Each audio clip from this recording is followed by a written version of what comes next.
Mafia Atiq Ahmad के सबसे छोटे बेटे अबान अहमद की मौत भीषण सड़क हादसे में हुई, लेकिन अब अबान को कसारी मसारी में ही दफनाया जाएगा। अतीक, अशरफ और असद के बगल में ही अबान अहमद की कब्र खुदेगी, लेकिन क्यों?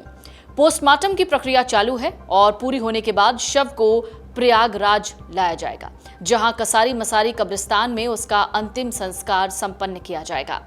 हाल ही में 12वीं की परीक्षा पास करने वाला अबान अपने भाइयों में सबसे छोटा था।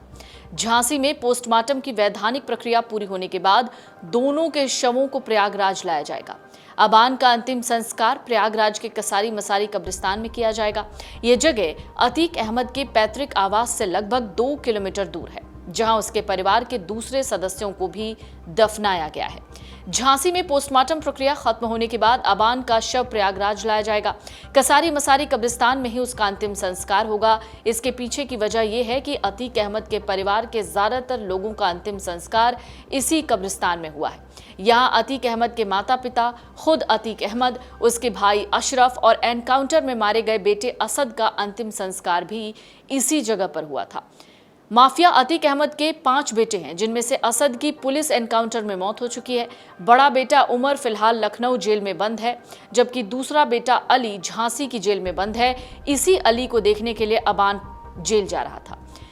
बचे हुए 2 बेटों में से एक बेटा इस समय प्रयागराज के हटवा में अपने रिश्तेदारों के घर पर है। वहीं सबसे छोटे बेटे अबान की सड़क हादसे में जान चली गई।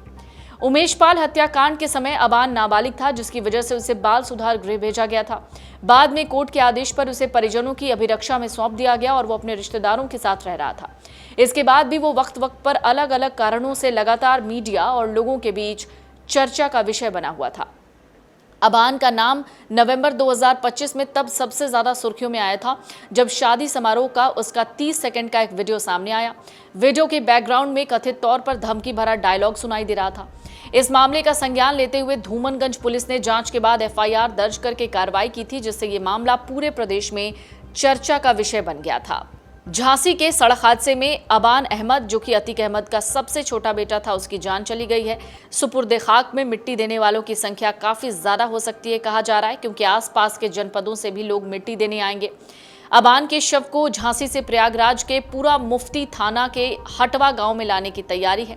करीब 3.5 साल से फरार अतीक अहमद की पत्नी और अबान की मां शाइस्ता परवीन और चाची जैनब फातिमा भी अंतिम संस्कार में आ सकती है। बुर्का नशी महिलाओं के बीच उन्हें पहचानना पुलिस प्रशासन के लिए भी मुश्किल का टास्क है। दरअसल शाइस्ता परवीन, जो कि अतीक अहमद की पत्नी है, और जैनब दोनों फरार हैं और इनके ऊपर 5-5 लाख का इनाम रखा गया है। शाइस्ता परवीन और जैनब का अब तक कोई पता नहीं लगा है। चर्चा ये है कि अबान अतीक अहमद खानदान का सबसे दुलारा बेटा और शाइस्ता के जिगर का टुकड़ा था। उसकी मिट्टी में अंतिम विदाई की रस्म में शाइस्ता परवीन और जैनब आ सकते हैं। वहीं झांसी मेडिकल कॉलेज स्थित शव गृह से निकलते समय अतीक अहमद के बेटे अहजम अहमद ने मीडिया में कहा कि मेरे बड़े भाइयों उमर अहमद और अली अहमद को भी अबान की मिट्टी में शामिल होने की अनुमति दी जाए। अतीक अहमद का सबसे बड़ा बेटा उमर अहमद लखनऊ जेल में है। उससे छोटा अली अहमद झांसी जेल में बंद है। इससे पहले असद, अतीक अहमद और अशरफ मौत के बाद सुपुर्दे खाक की मिट्टी में उमर अहमद और अली अहमद को शामिल होने की अनुमति नहीं मिली थी। फिलहाल अबान अहमद की कब्र भी कसारी मसारी के पुश्तैनी कब्रिस्तान में दफनाई जाएगी, जहां पर पहले से ही पिता अतीक अहमद, चाचा अशरफ और बड़ा भाई असद को दफनाया गया है। इससे पहले अबान अहमद के पूर्वज भी यहीं दफन हैं।